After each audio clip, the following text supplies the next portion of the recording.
Amount of news there. You saw him at the end there criticizing the Fed chair, Jerome Powell, calling him a fool. We should note that President Trump himself appointed him during his first term. There was other news in his comments. The Israeli prime minister announced that Israel has awarded President Trump the Israel Prize, Trump becoming the first American to be given that honor. Also news on the Gaza peace deal. President Trump saying that he believes Israel has lived up to its side of the plan. There had been some reporting that Trump had expressed reservations about Israeli military action inside Gaza. President Trump also vowed to eradicate Iran's nuclear infrastructure if it were to attempt to restart. And the president said multiple times he's hearing of some possible activity, some possible nuclear activity. Finally, he did say regarding Taiwan that he does not believe President Xi Jinping intends to invade. He says, I don't believe President Xi, is going to do it. Our Elena Treen has been monitoring these comments here, covers the White House as well. Elena, do we know what the focus of President Trump's meeting with the Israeli prime minister was? Well, from my conversations, Jim, and we're still, of course, learning more as it's all unfolding, and the president weaved a lot during those post-bilateral meeting remarks, but the focus was supposed to be on trying to move to the next phase of the ceasefire proposal. I'd remind you that proposal initially began in October. That's when it was struck. And at this point in time, heading very close into the new year, officials in the Trump administration had believed that phase 2 would already be underway. That is, of course, the disarmament of Hamas, the beginning of reconstruction in the enclave, and post-war governance for Gaza. Now, this is something I found very interesting that the president talked a lot about. Heading into that meeting, the president said that he was hopeful that they could begin phase 2 very quickly, including the reconstruction of Gaza. And then after this meeting, he said essentially that he was going to give Hamas, or that Hamas would have a very short amount of time to disarm. Again, that is a key part of phase 2. And he said if they did not disarm within that short amount of time that he is stating on that stage, that essentially things would be horrible for Hamas. He said that some of the other countries that went into this agreement and backed this agreement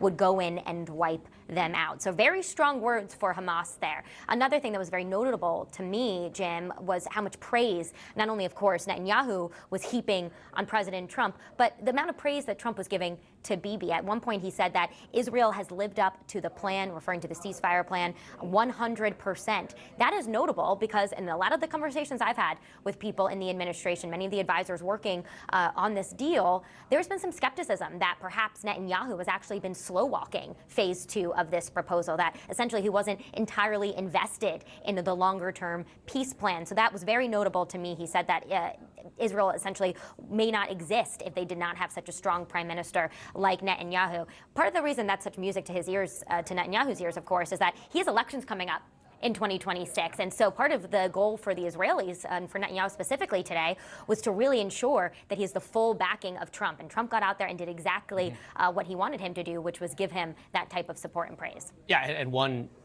example of that is Trump's support for a pardon for Benjamin Netanyahu, potentially being considered by the Israeli president. Elena Treen, thanks so much. My panel is here with me, Evelyn Farkas, former Deputy Assistant Secretary for Defense for Russia, Ukraine, and Eurasia. CNN political analyst Jonah Goldberg, co-founder and editor-in-chief of The Dispatch, plus Megan Hayes, former director of message planning for the Biden White House, and Brian Lanza, former senior advisor to Donald Trump's 2024 campaign. Good to have you all here, and there's much to go through from those few minutes that the president was speaking alongside the Israeli leader. Evelyn, first to you. The president said multiple times we have peace in the Middle East. He said that before. What we have, in fact, is a ceasefire. Where does it stand in terms of moving to the next phase, arguably the more difficult phase of the peace plan, including issues like disarming Hamas? Yeah, I mean, so first of all, Jim, they have to set up this peace council, which is kind of the political oversight. And we haven't really heard very much about that. Remember, President Trump said, I'm going to be the head of it. And we know that his advisors, so Witkoff and Kushner, have been in the region, have been talking about it. Presumably, it includes all the actors in the region. And the broader region, Turkey, obviously Egypt and others. But the big sticking point is that we still don't have an interim security force. Yes, Ambassador Mike Waltz has been effective in the UN. He got them to essentially authorize this security force. But we don't have countries and significant countries with real military experience coming forward to say, we want to be part of this.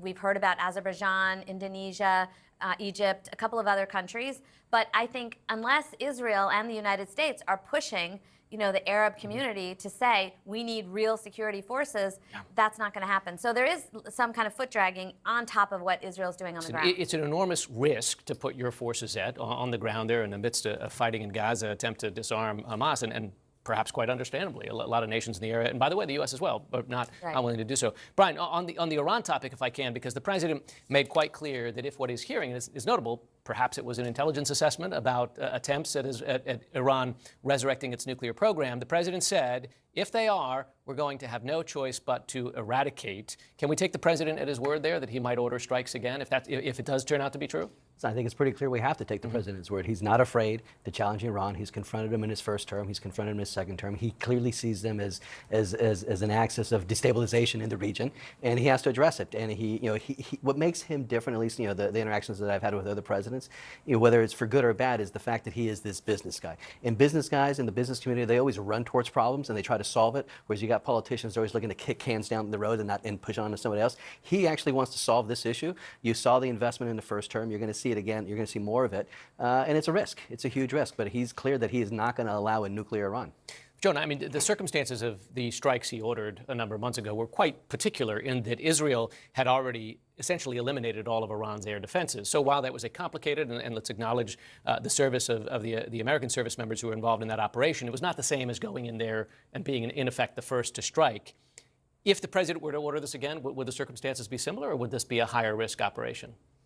I can't imagine. I would be hard pressed to imagine that it would just be like a light switch, and they would just turn. Okay, tomorrow we're going to go attack Iran. It would probably be unfolded, with cooperation with the Israelis and other people in the region. I have a slightly different take on Trump, the problem solver who runs towards fixing problems. I mean, it's been 11 years of 2 weeks for the Obamacare fix from Donald Trump. I think that the likelihood of him doing the Iran strike, which I supported, it was the right thing to do, I'm glad he did it, is that it was also probably the high watermark of his presidency in a lot of people's eyes. And he likes to double down on previous wins if he thinks he can do it again. And I think that it's in his own perceived political self-interest to make sure that this was not for naught. And so that's why I think he'd do it. But the actual circumstances, I think you probably have a lot of coordination. It's not like Bibi Netanyahu who's going to say, no, don't go in again, right? So it would have to be developed. But Megan Hayes, there was some reporting prior to this meeting today that actually Trump was not that excited about meeting the Israeli prime minister. And there has, to Elena's point, there's been CNN reporting and others that the Trump administration and Trump himself were frustrated by foot-dragging by Netanyahu on the next phases of the peace plan. Well, what is the actual state of the relationship between the two men, despite the goodwill? And by the way, the second, I think, non-Nobel Peace Prize award that the president has now received. After FIFA, he has the Israel Prize from the prime minister. Yeah, just based off some of the reporting, I think that Bibi had one mission here, and that was to get Trump on his side and for him to say things nice about him publicly, as you mentioned, for his upcoming election. There was reporting that Netanyahu is not super happy with Jared Kushner and Witkoff and how the negotiations are going. So he wanted to meet with Trump, and he wanted to get his input, and he wanted to change his mind on how he is dragging his feet, or at least plead his case to him. So we'll see if it works. What he says publicly is not always what he does in theory or in action in reality. So I think that we'll just have to wait and see how this all plays out.